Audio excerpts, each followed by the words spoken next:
والد صاحب رحمۃ اللہ علیہ کا ایک واقعہ ان کے دوست کا ایک واقعہ سنا. مشرقی پاکستان جب الگ نہیں ہوا تھا تو وہ دوست کاروبار تھا ان کا پاکستان کراچی میں بھی، ڈھاکہ اور چاٹگام میں بھی.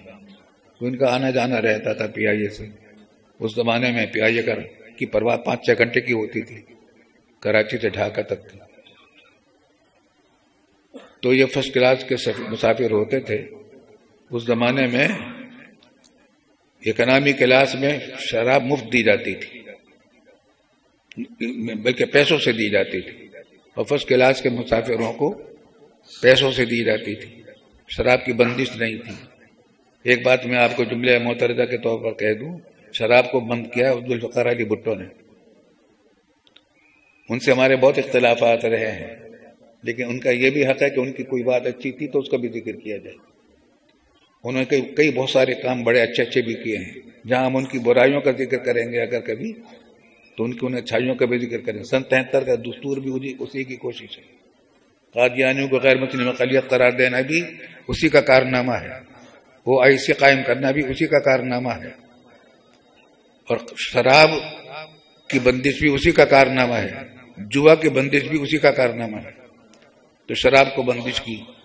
خیر اس وقت بندش نہیں تھی تو ایئر ہوسٹس ان کے پاس شراب لے کر آئی، پیشکش کی.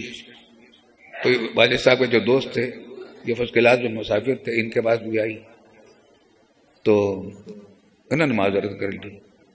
انہوں نے خود بیان کیا اپنا واقعہ والد صاحب.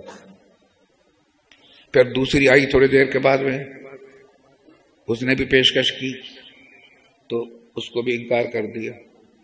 اتنے میں پرسر آیا، ان کا جو افسر ہوتا ہے، کہ آپ شوق نہیں فرما رہے. تو جب بار بار اصرار ہو رہا تھا تو انہوں نے کہا کہ ایسا کریں، یہ آپ پائلٹ کو پلا دیں، میرے حصے کی سزا پائلٹ کو پلا دیں. تو وہ بولا کہ وہ تو نہیں پیے گا. میں نے کہا کیوں نہیں پیے گا؟ وہ کہنے لگا کہ وہ آن ڈیوٹی ہے، ڈیوٹی پر ہے. میں نے کہا میں بھی آن ڈیوٹی ہوں، میں بھی ڈیوٹی پر ہوں. کہا کہ آپ تو مسافر ہیں. کہا کہ مسلمان جہاں ہوتا ہے ڈیوٹی پر ہوتا ہے. میں مسلمان ہوں اور مسلمان جہاں ہوتا ہے ڈیوٹی پر ہوتا ہے.